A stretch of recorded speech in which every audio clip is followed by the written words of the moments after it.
Active 10,000 guns. The magic of the Dark Carnival creeps and spreads across the planet, infecting everything it touches with the wicked shit. It seeks aid from elders to spread its dark message.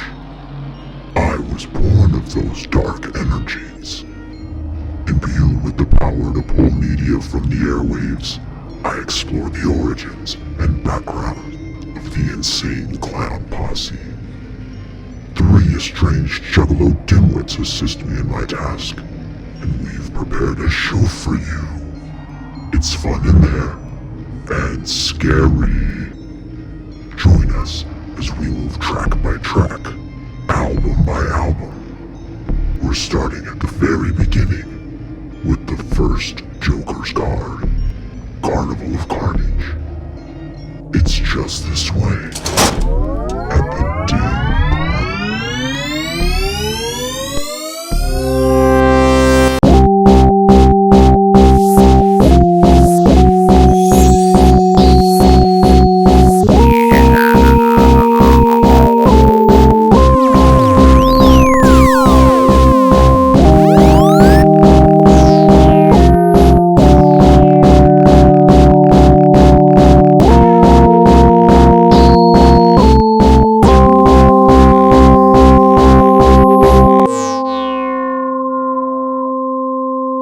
So this is a special Hallowicked edition because we recorded it at Hallowicked, but you're listening to it long after the fact. But don't mind that. Anyway, I'm Bill, and I'm excited to talk about our first week of listening assignments. Steve, are you excited? I'm very excited, thank you. That's Steve. So Ryan, last week we had the assignment to listen to the first 4 tracks off of the first album by the Wicked Clowns, Carnival of Carnage. And also we had a supplementary bonus assignment to listen to Twisted's cover of First Day Out, which is the 4th track. Okay, so can we start with... let's just start off right, yes, track number 1. We have to start with track number 1. It was a soft, gentle night in the little town of your town. The gentle breeze swept the streets, creating that pleasant howl that these kind town folks have enjoyed for so many, many years. The wind chimes sent their... Okay, so we had discussed last week that we will talk about famous firsts as they appear. And this is like the most famous first maybe, because it is their first intro, their first spoken word ominous intro on the first Joker's card, the first mention of the Dark Carnival, the first mention of Carnival of Carnage. But it's also like very evident that they do not have a handle on an intro yet. Oh, they don't even have a handle on the universe that they're in. Right? Yeah. It's like the first couple episodes of The Simpsons where Smithers was African American and everything's just all wacky. Yeah. But I want to point out that it's like just even the verbiage, like they're trying to be dark, but they don't even have like the vocabulary to be like creepy or fearsome. Like they're trying, because they have, like what we get into later, they have like some of the vocabulary on, like they get aspects of horrorcore rap, but they're Sure. in this intro they're trying to be ominous and dark and macabre without being profane, and it just leads to them like I just want to, if I may, I'm going to bust out just some of these words here. And just like him, like Violet J is trying to describe that it's a pleasant night, that there's nothing fearsome at all. And he uses like the same word. Like, okay, it was a soft, gentle night in the town of your town. Your town. Which is also, like, right off the bat, like, he doesn't understand world building yet at all. Because he stops himself to, like, break the 4th wall. So, it was a soft, gentle night in the little town of your town. The gentle, like, he went to gentle again. Like, that, the first adjective Like the second, so soft is an adjective, but the second adjective he uses twice, like in the first sentence. The gentle breeze swept the streets, creating that pleasant howl that these kind town folks have enjoyed for so many, many years. The wind chimes sent their peaceful melodies into the ears of the sleeping residents. So, in trying to describe it's normal and nice, he goes with soft, gentle night, gentle breeze, pleasant howl, kind town folks, and peaceful melodies of wind chimes into the ears of the sleeping residents. Well, it's deep. It's funny because it goes like you said, they hadn't laid out the universe, because in other Joker's cards, they're like the Dark Carnival's coming to take bad people. Right. And in this right here, these are kind town folks. Right. That's an extremely astute point, because the unusual was approaching in the distance.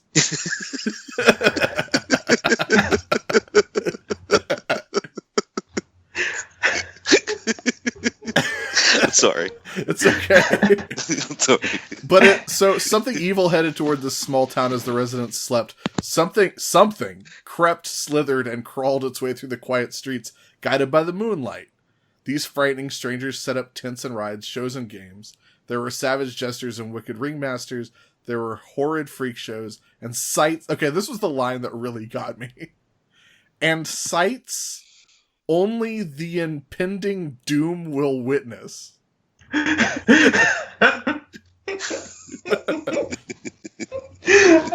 Okay. Okay, but yes. Okay. This is a 17-year-old Joe Bruce. Right. Who didn't go to school. He was 17 on this? Yeah, right? Like that's... Yeah. This album was recorded in like 1990 or whatever, like between 89 and 90. Yeah. Yeah. So he was like, because how old are they? Like 5 years older than us. Well, they're Steve's age. Oh. They're my age. Not to dox right? you. So how old were you in 1991, Steve? I'm dating you.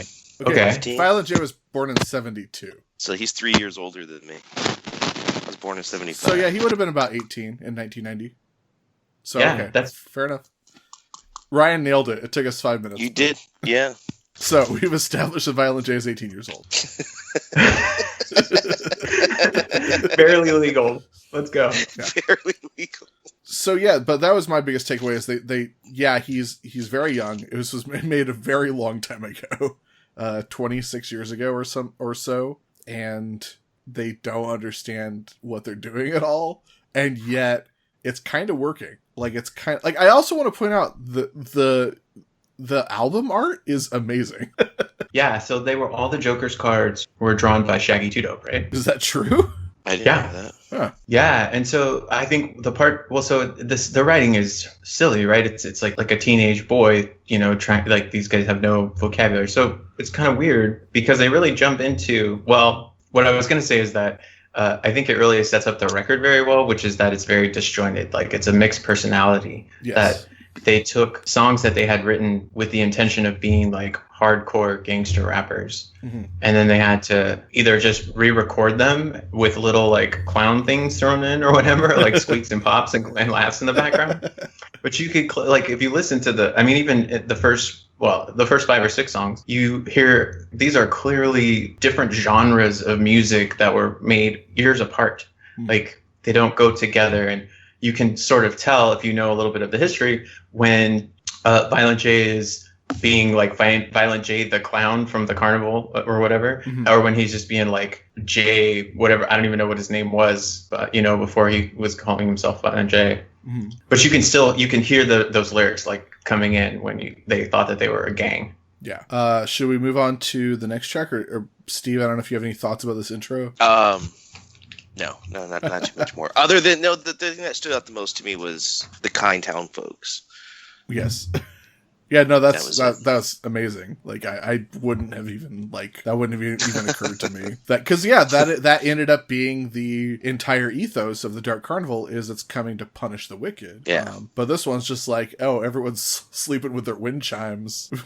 Yeah. This crazy carnival rolls into town. And of course, as they say, the Horde Sights, they brung with them the carnage that they had lived with for eternity. So it is written. Oh yeah, that was the other line that got me was the people of this town will unwillingly witness the show of their lives only rumored to exist. Is it their lives that are rumored? Yeah, it's unclear. We're having a real subject pronoun issue here. I mean, and this album too is I would say that a lot of the lyrics are a little meaner than other albums that come after. I would not say it's meaner. This one's got beating women in it. Oh yeah. Okay. There's more of a anyone because it still kind of has like that anyone's a victim. I know. I guess they still do serial killing stuff in other songs and other albums, but right. I don't know. I just gotta this album's. Just I get what you're saying on that front. Yes. Okay. Yeah. It's a little bit less over the top in its some of the barbs or depictions of violence or brutality are a little bit too honest. Yeah. They get ICP gets by the time of Malenko and Jekyll Brothers and Hell's Pit, of course, they get extremely violent and graphic, but it's always that cartoonish violence of because I think as Ryan pointed out with the disjointed nature of it and them still, this is the final stage of them not being Inner City Posse. They are not yet fully in on the joke. They're still trying to figure out what the joke is. Yeah. Yeah. I think they know it's there though. The intro transitions into Carnival of Carnage, the title track, which is a quasi-instrumental. It has words in it.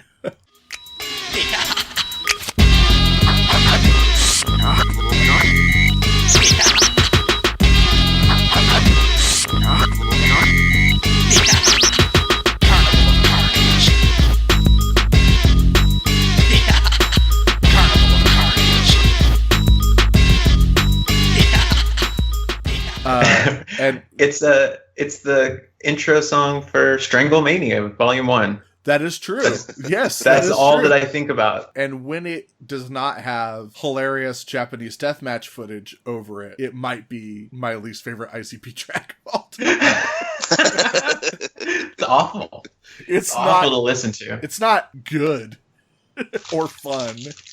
And it's 7.5 minutes long.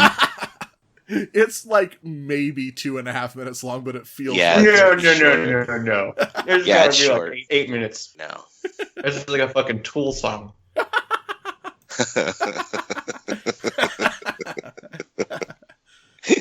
But so the other thing that's crazy about this, which as you lends to what you were talking about earlier, is that it's an attempt at a clown song, but it doesn't have anything clownish about it. And I gotta think that the thing that they added later was the laughter. I thought, okay, so that was really the only comment that I had about that, which is Violent J saying Carnival of Carnage in his in one of his voices, one of his Violent J voices. Carnival. And then the laugh. Okay, so one thing that I really hope that we all try to do all the time is to imitate the sounds that these fellas make on records. But on this track, to me, it sounds like ee-ha-ha-ha. Oh yeah, no, that's accurate. Yeah. What the fuck is that sound? What did they make? How did they make that happen? And we don't get it. Well, we're gonna get it later in these next couple songs when they start to do that clown laugh, and they can both do it so well. And actually, you guys both have really excellent laughs, so it's easy for you. I have a horrible laugh. A lot of people do, but it's crazy to me that it fits so well with what they're trying to do. Yeah. That they have these amazing voices that lend exactly to that aesthetic. With the e-ha-ha-ha, I think, it's pretty clear to me that producer Mikey Clark, who we'll be talking about a lot, I'm sure, like, he was like, all right, give me a bunch of different laughs. And he, like, chopped and screwed one of the laughs that they gave him. You know what? I think actually, because I did a little bit of research, Nice. Mikey Clark did not make this track. Oh, shit. This track was produced by Jobers, Violent J, and Isham together. Oh, wow. That's crazy. And these ding-dongs make it really hard to talk. Oh, yeah. You gotta cram them 2 at a time in your mouth. It's funny. I didn't even really consider that was supposed to be a laugh. I just had no idea what the hell that sound was. Oh, you didn't? You didn't know? I just listened to a lot of music kind of obliviously anyway. So, I mean, how long did it take me to realize that they were saying Fago and not Psycho and Southwest Voodoo? Well, we're not from there. So. I don't know loud noise. It took me like listening to it a couple times before I realized it was 2 people, not 1. Well, that's the other. That's funny that you should mention that. Yeah, I was going to talk about that on these upcoming tracks. Shaggy doesn't show up until the very end of the Juggla, and not in the song, which we're going to talk about the 3rd track now, the Juggla. But I'm often struck by how similar their voices are at this stage of the game. There's also a 3rd person on that track. What track? Juggla. Oh. Yeah. I forget his name. I looked him up because I was like, who's this 3rd person? Is and it I watched some Shaggy's videos. brother? I forget his name. It's on Wikipedia, and I looked it up the other day, and I didn't write it down. I think it's John. I think it is John. And there was another guy called JJ Jazz or something, and he was JJ like Jazz. a 4th. John Kick No, Jazz. that's the same guy. John That's Kick the same. Jazz. Okay, that's John okay. John Kick Jazz. They reference him in this Jazz. song. Yeah. Okay. Which yeah, is probably the hardest name that you can have. Well, that's what it's like. Shaggy and them were like breakdancers. They wanted to be like breakdancers before. Right. Yeah. So the 3rd fellow on this quit right before this album was dropped. But you can find older concerts of them. I watched probably from 90 or 91, and it's the 3 of them on stage doing Redneck Ho. Or no, doing Rebel Flag. Well, according to Genius Lyrics, it was John Kick Jazz, who was Shaggy's brother, and also Kid Villain, who was another John. So there are 2 Johns and 2 J's, which is great. Which is really great. Sorry, 2 Johns and 2 Joes. Right, all J's. Yeah. How many J's? Give me all the J's. So, Kid Villain and John Kick Jazz did not make the final cut of Insane Clown Posse. That's but true. Steve's right. If that Shaggy's brother, he dropped out right before. I don't think that there's anything controversial about it or whatever. Like he just didn't want to be in the band anymore. Right. He was just like, nah. Yeah, it's a little too clowny for me. I was fine with it when we were singing about dog beats. Right. I'm okay with us making fun of ourselves as not being good gangbangers, but the face paint's too much. So let's talk about the Juggla, because I know that, well, there's a lot of famous firsts in here, and there's a lot of really good stuff in here. And I believe, Ryan, if I'm not mistaken, you once referred to this as possibly your favorite Insane Clown Posse song. Well, you know the Juggla jumped in the mix. I've been down the road and I broke a few necks and I break a few more. So what's up? Roll by me in the corner, I'ma hold my nuts up. It's been a fuck you with that. But if you're to escape, let me hit that. Good Violent J ain't even one to fake it. I done seen some folded up skate bitches naked. I pass out when it gets dark. Yeah, there have been times where I have honestly answered that the Juggla is my favorite ICP track. So walk us through it. Tell us about it. I don't know how to explain it. I feel like when I I started listening to ICP at Riddlebox, and then I bought Ringmaster, and I was into it, but I was not rich. I was a kid or whatever. So got that one. So I got Carnival of Carnage last, and it was probably, I would say, more than 6 months after I bought Riddlebox that I got Carnival of Carnage. And so I had, and to me it was vastly inferior. Yeah. Like really just not, it was almost like retro or whatever. Like it was not contemporary sounding, right? Like it was 1994 or whatever, and I was listening to songs that were written in 1990, and hip hop music and everything was much different in between those years. Well, I also got Carnival of Carnage last, but my and Steve's first ICP album was Malenko, and then I'm pretty sure I didn't pick up Riddlebox until after Jekyll Brothers came out. Yeah. And then I got Ringmaster, and then eventually I got Carnival of Carnage. Yeah, Wow. It took me a long time to get Carnival of Carnage, and I didn't start listening to it until probably last week. No, there was a time I would sit on the roof when I lived out at the Arc Apartments, and I'd sit up there, and I just wanted to listen to something different, and so I started listening to. I would like just skip through and find songs, and I put it on a mixed playlist, and they would pop up, is what it was. And so like I started associating some songs, and the Juggla was one of them. Like sitting up on the roof and overlooking San Francisco and the financial district and seeing the bridges, and it was really cool. So I have like it's like sitting there. I don't know. It kind of reminded me of that movie Maniac. I don't know if you guys saw that, like that late 70s or early 80s, like really disturbing kind of slasher flick that takes place in New York. Mm-hmm. And so like listening to that, sometimes like I would think of that movie, and it's like, yeah, it's disturbing, but then I would laugh. This is their first, I would say this is their first good song, and it's their first. Right. That was the point that I didn't get to. No, sorry. Kind of spaced out. But that was this album, which seemed like a kind of a different style of music or genre, older to me, which I didn't like as much. Had the best song on the album is the first one, the first real song. Right. And so to me, it became very special for that reason. Because it was a new thing to them, and this was their first effort, and it was really good. And it incorporated already some of the things that I knew would develop more about them as a band.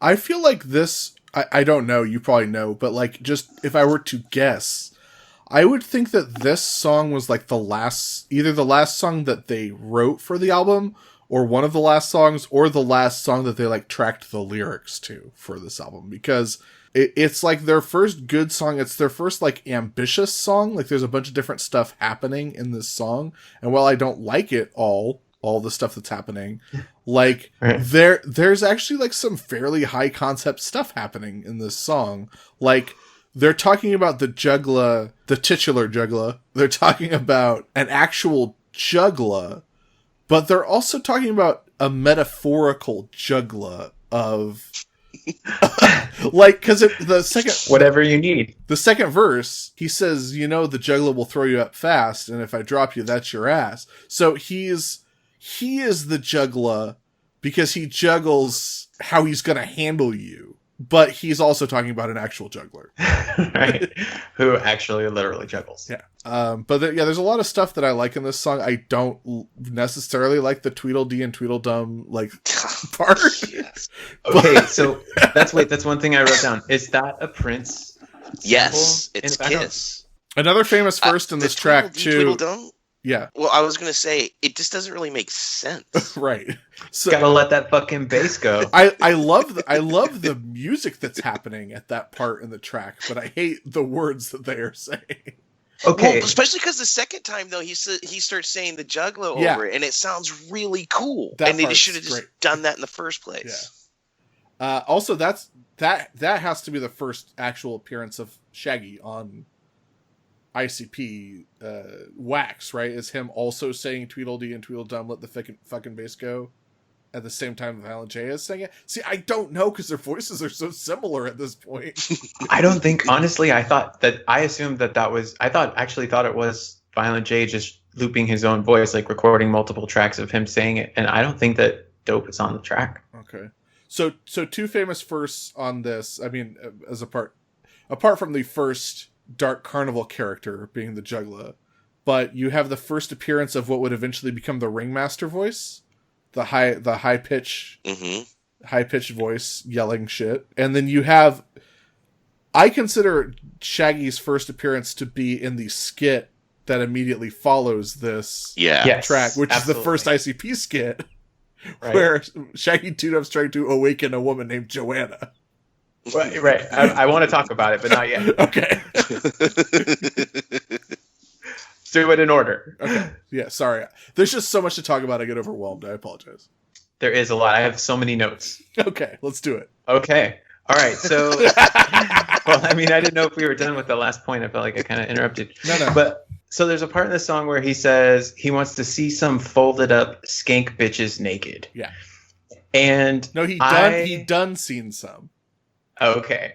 Yeah. So, well, the part that got me was when I heard this for the time when I was 14 or whatever, saying that out loud, folded up skank bitches naked, like a folded person somehow, as like, and I knew exactly what he meant, like a kind of rugged, quality. Yeah. Folded up. It really resonated with me as a unique thing, and that's one of the most precious things to me about the band, is that they have a charming way of saying often inane things. It's true. Even before they lacked the vocabulary to say cool shit, they came up with unique ways to say things that no one else would say, maybe because they were too stupid to say it in a cool way. When Final J says, "So I ate his face like I don't know," and then he goes,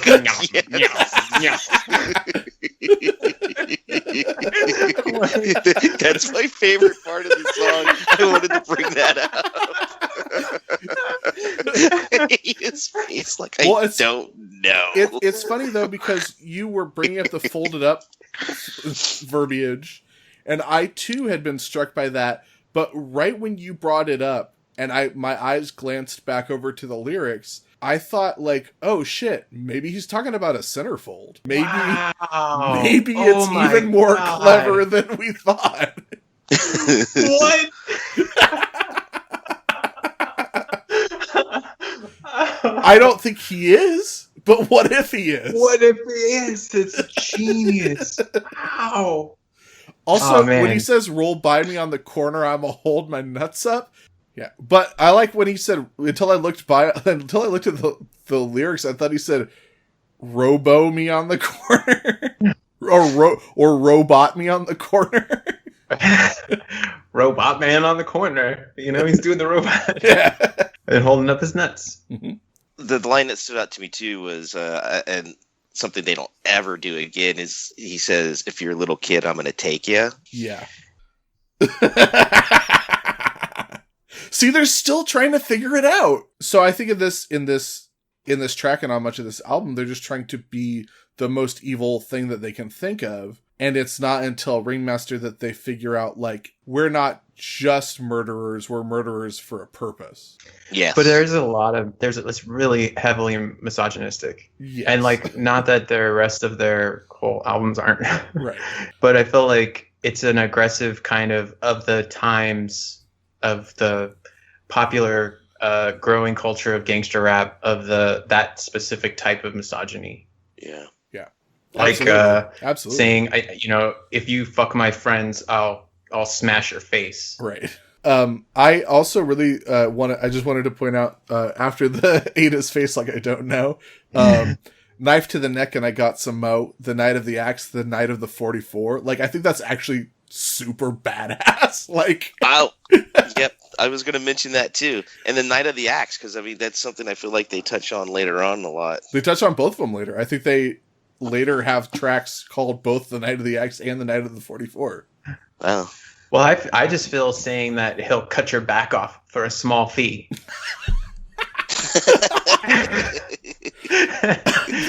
They're absolutely geniuses. Juggling eyeballs, juggling heads, what you've heard about, what you've read. He's a famous person.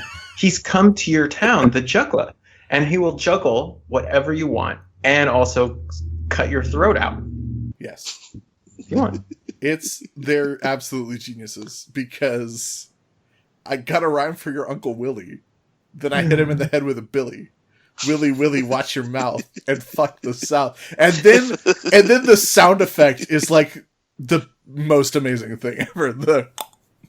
And there you go, right? In the first real track, we have it set the standard. Let us know that fuck the South. Yeah. Right? Yeah. Like, let everybody know that's like something that's very important to this individual. Which gets confusing to California children later, when they often refer to them as Southwest. They refer to themselves as Southwest, but they also hate the South. So because they don't clarify that they're talking about Southwest Detroit. Oh, okay. Yeah. I felt like that was always clear to me. Well, yeah, I'm dumb.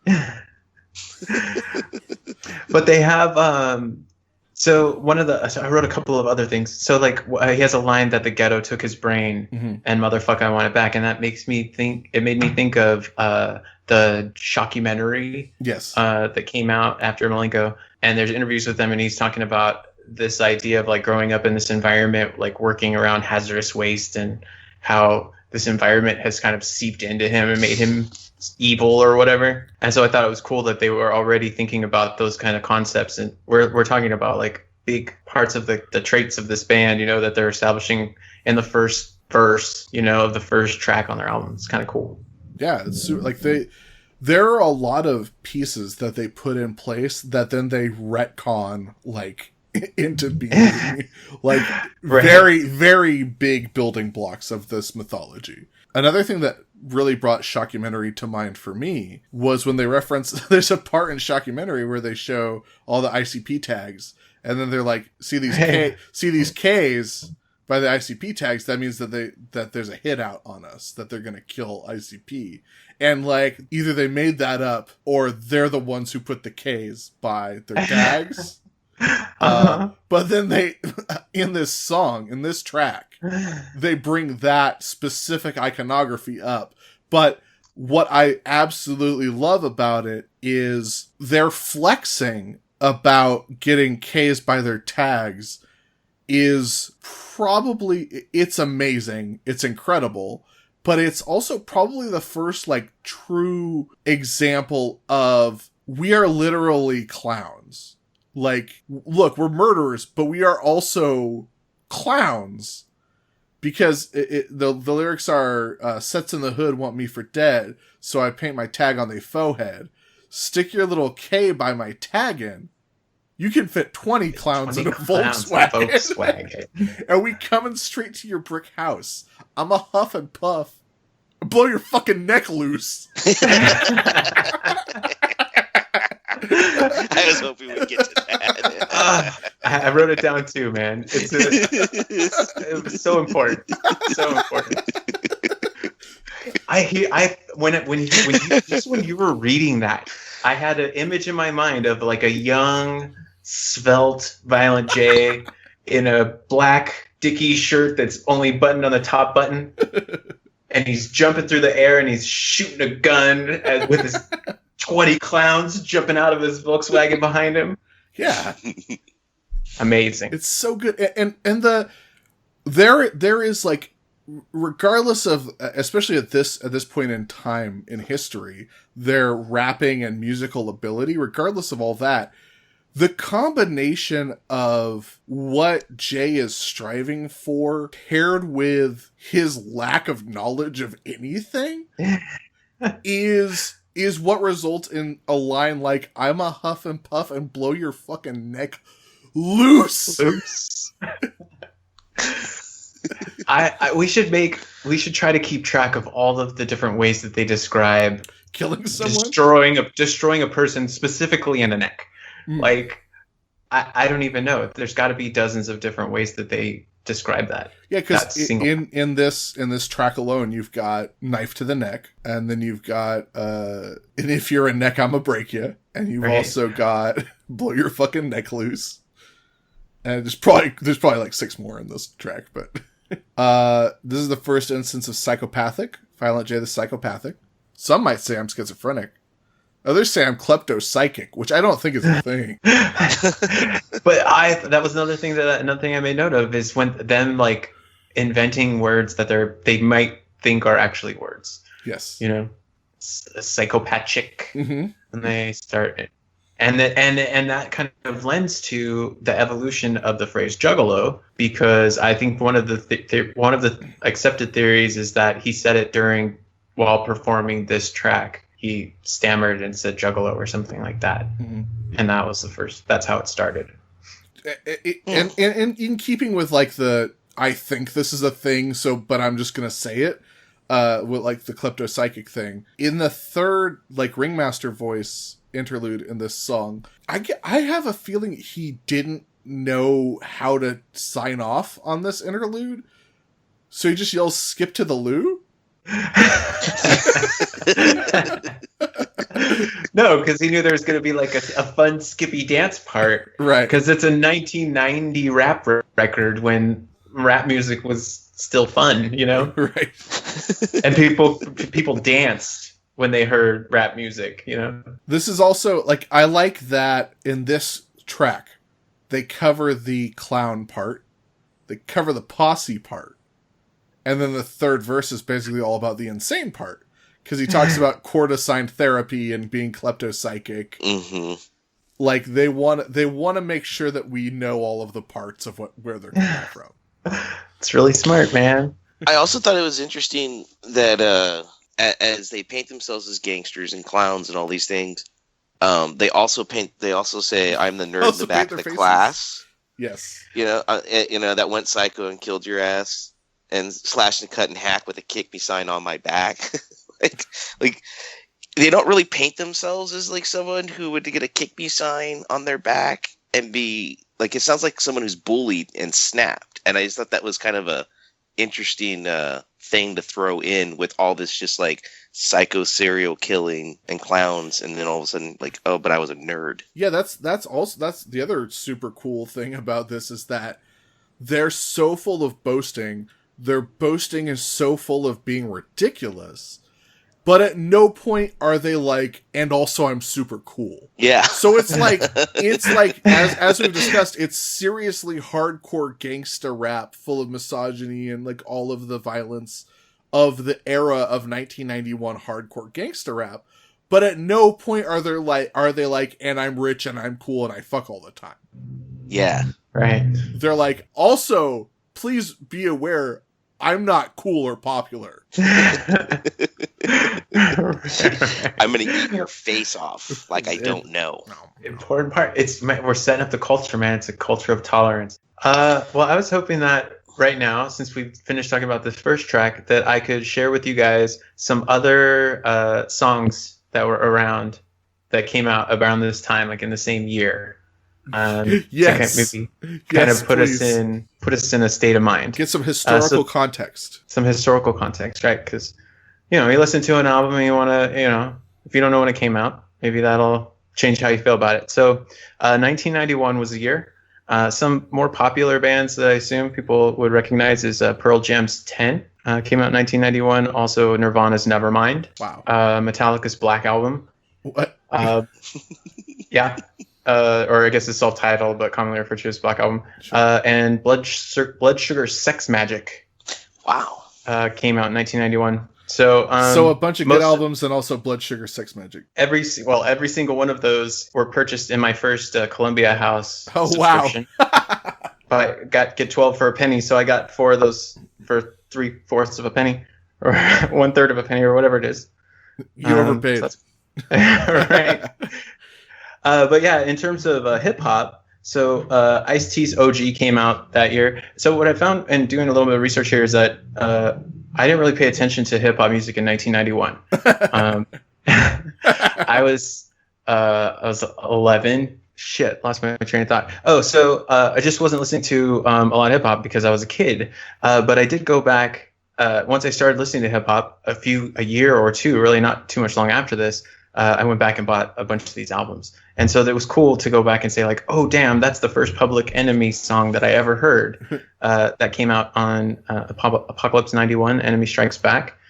The song's called Can't Trust It. I heard my cousin played it for me, and it was the first Public Enemy song I ever heard. It's pretty cool. So I was in 7th grade when this album came out. Yeah, that's correct. That's crazy. Yeah, so I'd say like 6th or 7th grade. Yeah, I was like in a sophomore and junior. So you're a bit older. Yeah. Ice Cube's Death Certificate came out in 1991, which is not an album that I care for too much. I mean, I just didn't have a lot of history listening to it. But in 1992, he dropped Predator, which is like peak Ice Cube. Is there a single off of Death Certificate that I would know? I think the main one is it's like Steady Mobbin', I think is what it's called. Something Mobbin'. I'm not super familiar with the record, but Predator is one that everybody knows because it has every Ice Cube song that is the most popular Ice Cube song. Right. What year did Eiffel Vorsagen come out? That also came out in 1991. Crazy. Yes. That is crazy. Yeah, so you could imagine that Shaggy 2 Dope and Jay were maybe listening to that record when they were recording this one. Probably. They would have been. Yeah. Thank you for doing this this research, Ryan. It's really adding to the podcast, I feel.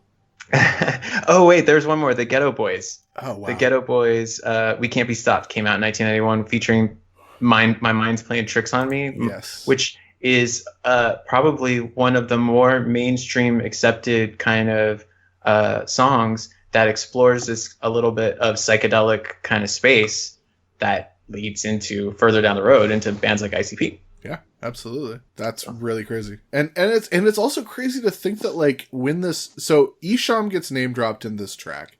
He produced Carnival of Carnage with Joe Bruce. It's crazy to think that in Detroit in 1991, Isham was already like the established elder statesman of horrorcore rap. Yeah. Yeah. Like that's pretty wild. Yeah. Yeah, and he was super into these dudes, right? He's like, fuck yeah, man, I'm all over this shit. Talk about killing people. Fuck Clowns, yeah. Are you kidding me? Oh yeah, clowns, knives, blood, what do you want? All right, so let's talk about the skit, Ryan. I know you want to talk about the skit. It's the first appearance of Shaggy 2 Dope on Wax. That's right. That we can correctly identify. He might be saying Tweedledee and Tweedledum, who knows? But this is the first like unadulterated Shaggy 2 Dope voice we hear. Right. Shaggy 2 Dope's, what, 16, 17 years old here. Has the scraggliest voice already. I can't even speak as low as this dude. And he's the teen. I love it. And I'm not going to do it because I'm not going to do it justice. But when he breaks the window and the neighbor shouts and he goes, hey, man, fuck you. The A man, that kind of like getting yourself riled up, like that's like a core aesthetic to me that I get that energy from their music, right? It really pumps yourself up, right? That's like true. It explodes out of you. This thing is great. And I just want to reiterate, Shaggy 2 Dope is barely on this album. Right? Yep. Not too much on it. I would argue doesn't appear until the fifth song. Well, he does appear on this next track we're going to talk about, but right, not a verse. Right, no, he doesn't rap by any stretch of the imagination. Well, I mean, it rhymes, but it's not a rap. Steve, any thoughts on the skit before we go to First Day Out? No, just the shock of how deep his voice was, like Ryan was saying. Like, I didn't even know that was him until he started screaming at the end of it. And I'm like, what? I was like, is that two different people? Like, it was just a trip. I do want to say, because it's the first skit, it's also impressive that at this point, I don't want to keep flogging a dead horse here, but at this point in their development and their ability, it's also very striking that, like, yeah, it's a dumb joke, and it's a simple joke, and it's a very, like, to-the-point joke in this skit, but it's funny.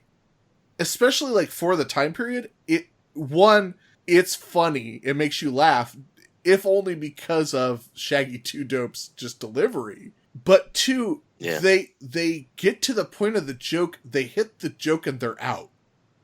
Like, that's something that's hard to teach. Of like, okay, that's the joke, let's move on. Yeah, that's true, man, because they're really good at putting together just a 30-second scene that's, tells a rich story, and it's funny and interesting, and they do it just in a real short setup. I never really thought about that. Because I did want to talk about just a little bit about how skits are a super important part of hip-hop and rap music, and exist to this day. Like, they're sort of on the way out, but they still exist. And there are a lot of rap skits that just like, all right, like, one, I'm going to skip this every time this album comes out.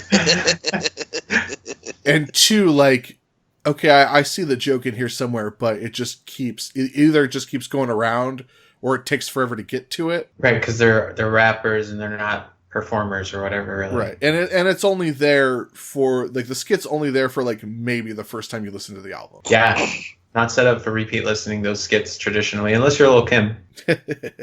Yeah, we'll get to it later, but like there's even the longer like skits or the skits that are like part of songs like the Mad Professor, those are like quotable and funny and like memorable. But anyway, let's talk about First Day Out 91. First Day Out 91. Because, you know what? We got another funky rhyme. Got another funky rhyme. Another funky rhyme. Got another funky rhyme. Another funky rhyme. Another funky rhyme. Oh shit, man! That's ICP! This is my jam! Funky rhyme. That was my psychedelic funky galactic funky rhyme. Well, they let the gate up, so I bow. It's been 6 months, pick me up from the county jail.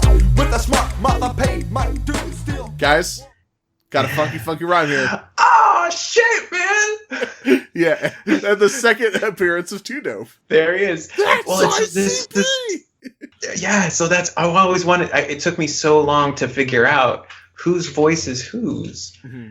And when they do their weird clown effect on it or whatever, they twist up the gain or whatever, however they do that, I just have no idea. And I don't know how he gets his voice to be so gravelly.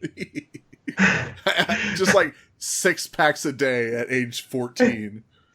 Also, I feel like it's very clear to me that there are lots of moments in every ICP song that I have no idea what they're saying. Yes. And I've never tried to listen to the word. In my mind, it's just, that's ICP, that's my jam, the psychobelic bibbity bop. Like, there's no word that he really says. Don't try to know it.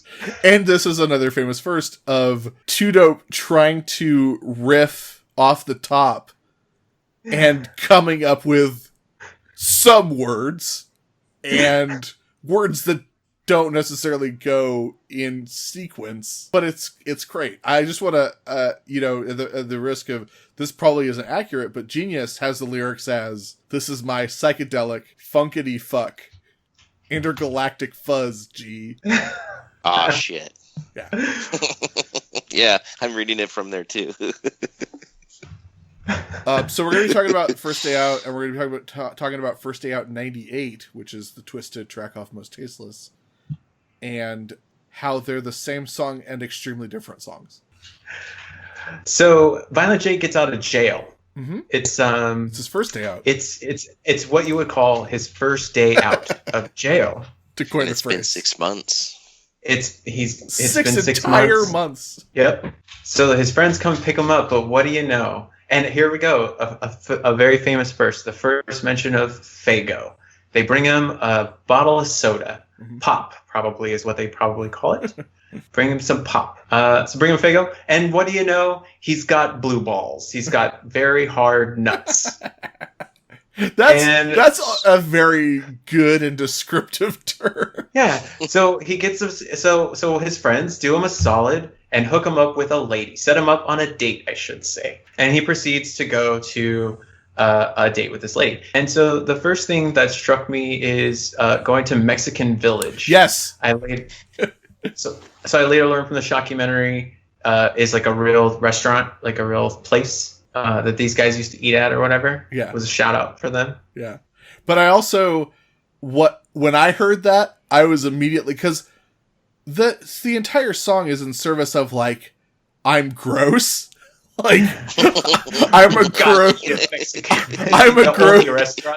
gross guy with no regard for hygiene and especially no regard for the person that I'm trying to fuck. But so he says he can't pick her up because the bus doesn't go on her street. So he's carless. Yes. He's poor, or at least he's keeping his money from her, which we'll find out in a second.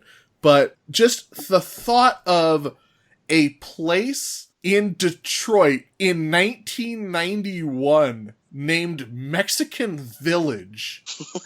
Like, that has to be the worst restaurant you could possibly imagine, right? I mean, or maybe it's his favorite. Maybe it's the good Mexican place. You know, right. He just got out of jail. Right. But maybe it's the cheap Mexican place because he doesn't have any cash. He doesn't have a car. I just now realized that they buy champagne. That they do go to Mexican Village. But and he orders a steak and vintage wine. Vintage wine. Yeah. It's the guy that works at Mexican Village, Louis. Lily, bring me a steak. She's taking a shit. I'll get away with it. Her hair doesn't look any different. No, but that was one line. And it's a greasy shit too. Oh yeah, probably a long, A long one. And I like how in the remix, Jamie Madrox, he kind of softens it a little bit. He does. He puts like a soft lens on it. Probably just in the bathroom, kicking back, taking a shit. Yeah. Yeah. It's not greasy anymore. There are a lot of tweaks that Jamie Madrox makes that I feel are vast improvements, but we'll get to that. He's got to make it sexier because he's like a sensual person, right? Mm-hmm. Jamie Madrox changes the lyrics, and it's to embellish the like Detroit-esque like part of the narrative. So like instead of the Take this Fago, bus to SEMTA. right, can't, because SEMTA doesn't ride your street. Like, so SEMTA is the public mass transit system in Detroit. And then also he says the 2 liter of moon mist is almost gone. So like instead of Fago, it's now become a 2 liter of moon mist, which is something that I thought was actually kind of cool about redoing it. Mm-hmm. So the line, she's all prettied up for nothing. I'm smelling like shit. And my chin is scruffing. Yes. He's not saying, like, I didn't care. He's like, I'm actively gross. Also, like, the line "she's all prettied up for nothing" is hilarious because he's like, I really want to go on a date with you. And then she shows up and he's like, she got dressed up. She's thinking she got convinced to do it, right? She's like, my cousin just got out of jail. He wants to have a nice time. He just be nice to him or whatever. Right. She's trying to be nice. Yeah. He's a fucking gross man. He stuck his face in the Put it bowl right in of the soup. and sucked it all up through his missing tooth. That's a good trait. Which I just assumed was going to be Steve's favorite couplet of the song. I don't know. There's a lot in this one. Also, thank you so much, Ryan, for pointing out that the waiter's name is Louie. Hey, Louie.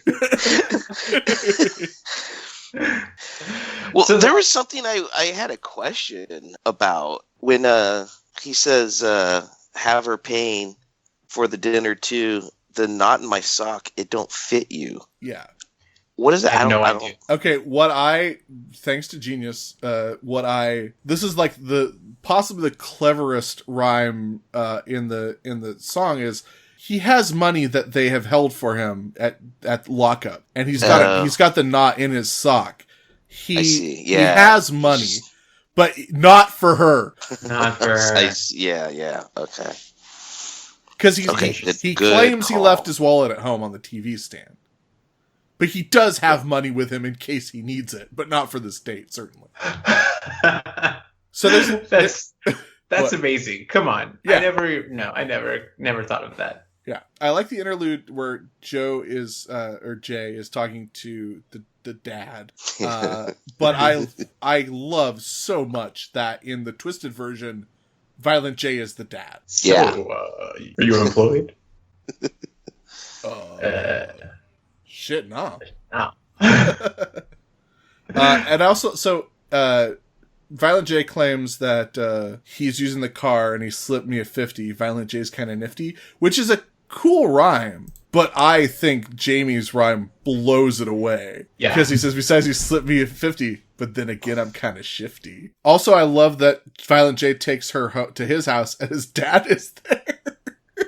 Yeah, go to the bar. No, come back. Get out of here, Dad. I'm gonna have sex with this lady and kick her out and eat the rest of my leftover chicken.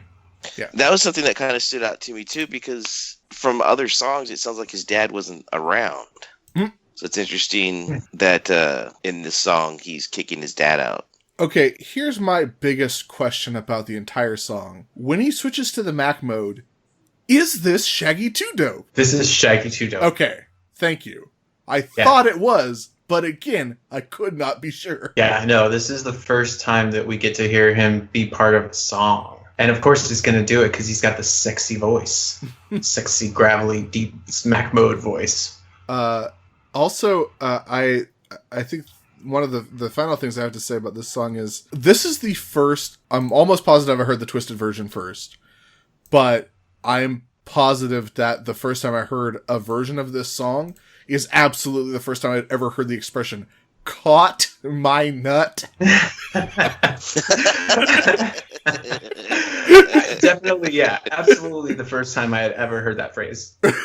Contextually, you figure it out immediately, but right. Well, and so the first day out, and I caught my nut. So the song goes out on Violent J doing another thing that I think becomes something that is important to ICP songs, which isn't in every single song, but it's a moment when Violent J kind of breaks loose a little bit and starts to kind of feel out the space. I don't know if you guys really perceive that. When I listen to it, I really see him in the booth like jostling around. Like he's just saying it as the funniest way that he's so, you know? That's true. That's I think that's a lot of what holds this album back so much is they're all trying to do the best job that they can for so much of it. And they're trying to be like, this is a real rap album. We're real rappers. And because of that, often their delivery comes across as stilted because they're focusing so hard on like rapping the words in time and doing rhymes as opposed to like having a real flow. And in subsequent years, you know, when Jay does break loose, there's times when you just get that rush of adrenaline that you catch the vibe and the emotion of what he's bringing. And you often don't get that on a lot of the verses on this album. Absolutely. I definitely agree with you on that. I think that emotionally it's a flat album. But I think that you can feel him at the end of that song where he's kind of getting silly with it and he likes it. You know, he's like, no, I'm gonna be silly. I'm gonna be silly. Also, I love I love that Shaggy does the Mac mode. I love that in the twisted version, Monoxide Child does the Mac mode. And I also love that.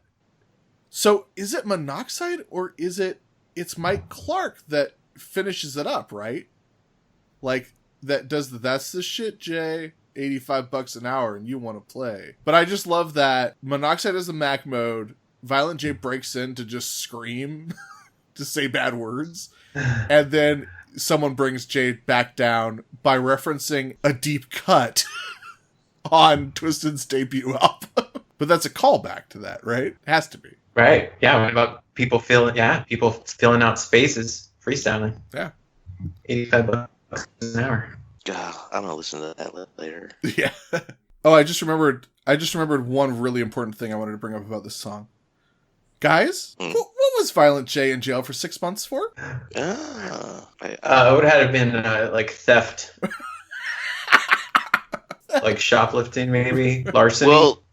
Well, he tells when in this version when the dad asks him what he does, he says he knows that he sells rocks down there because he sells them to him. Yeah. So I just kind of assumed it was a drug thing. Selling drugs. Yeah, that makes sense. All right, we figured it out. Thanks, Steve. Ooh.